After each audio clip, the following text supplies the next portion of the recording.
Good morning, students. Welcome to physical education class of class 11th. Welcome to new chapter. We are going to start with the chapter 7, test, measurement and evaluation. So in this chapter we are going to define what is meant by the term test and what is its use and measurement and evaluation, as well as the importance of these three tools: test, measurement and evaluation in sports, and two major tools, that is BMI and waist-height ratio. So let's go with what is meant by the term test. Test means it's used as a tool to obtain data about an individual or a group. So in the field of sports, it can be defined as tools or instrument for collection of information about the abilities of or inquiry of any sport person. So as a definition of a tool, we can see that a tool is to evaluate skill, knowledge, capacities or attitudes of an individual or a group. This is the definition given by Webster's dictionary. The next one, that is called as measurement. What is measurement? It is considered, it involves the numerical values or scientific scores by the administrator. In other words, it can be said as it is a record of performance which is needed to make judgment about the skill or fitness of an individual. It's a score that has been assigned on the basis of the test. So that measurement is also defined as measurement is assignment of numerals according to certain set rules. Then next one is evaluation, a systematic study or a systematic determination of a subject's merit, worth and significance by using a set of standards. So it tells the worth of an individual or a group. So evaluation can be defined. Then education evaluation is the judgment process for educational, then goal or even behavioral objectives realized through education and class activities. So now let's go with the next topic, the importance. When we take the case of importance of test, measurement and evaluation, we can see that it gives us knowledge about the progress of a person who, when in sports, that how much progress could be made by a particular or attained by a particular person in through his evaluation. We come to know that what is the progress or what is the ratio of progress made by a particular person. So it helps us to know the abilities and the capabilities of a person. So that it is helpful for the administrator as well as for the person. So when we take the case of these capabilities, unless I know that what I should do, I am not able to perform it. So it will help me to understand my capabilities. Then it forecasts the performance through continuous evaluation, through tests, measurements as well as this evaluations. So this process gives us an idea that how much could be that person or the group's performance. So the future performance can be forecasted with the help of these tools. Then next one, it will help us to know the need of the participants. So which participant is capable of doing a particular task. So from the group, we need to know that what is the capability of each and every person in the group. So as the totality, we would come to know that what is the importance of the group and importance of the individual. Then the next one is to motivate the sport persons. So those who are involved in the sport, we would come to know that yes, I have this capability, this ability, and I am able to do this one. So this will help the person to do further. And the last one is that it helps us to recognize the skill in a particular game. So when we take the case of a particular game, the person should have a caliber that what is my best. He should know that what is his best. So then only he would be able to take out his best performance. So that's why when we take the case of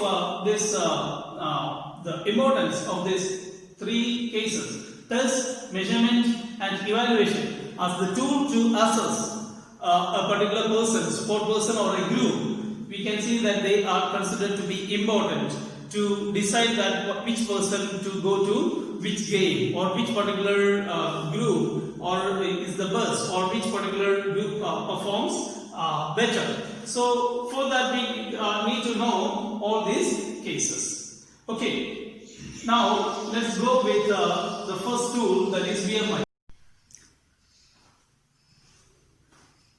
First we go with the calculation of BMI, body mass index. BMI is known as body mass index. BMI is usually used to assess weight and height of an individual.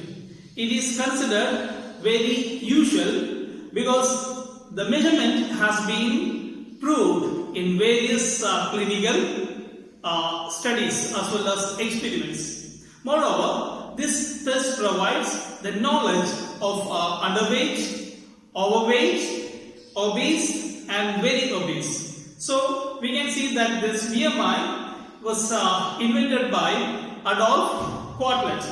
And how we can just find out this ratio?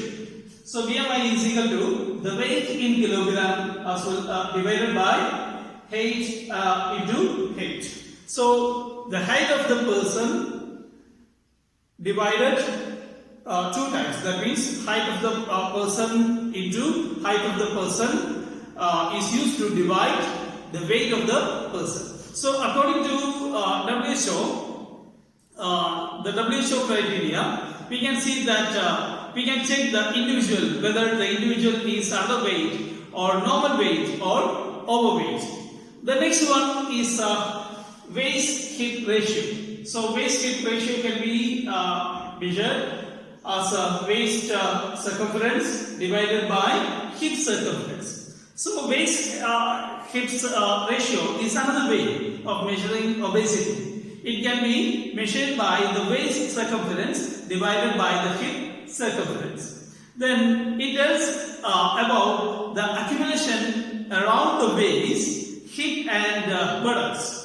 The ratio of the fat in the women should be, we can see that 0.80 to or lower. Then in men it can be seen that 0.95 or lower. So and it should be 1.0 or less. To the higher case, we can see that according to this we can see that WHO and a healthy person, healthy men would be 0.9 or 9 in men. That 0.9 means 0.96 or 0.95. It is considered to be the healthy ratio. So that the first one 0.95 and for men, for women it is 0.8 or 85. So if it is more than that, we can see that above this 0.85 or 95 or 96. So we can see that it can be really risky for the health of the person. So that if you would be taking the case of this heart disease or even hypertension, diabetes, all these cases can be higher with this high category, the last category. So for the lower one, it is less, and this moderate one is considered to be the healthy ratio of this men as well as women. So when we take the case of this waist hip ratio, we can see that there is a procedure. What is the procedure to calculate the hip waist ratio?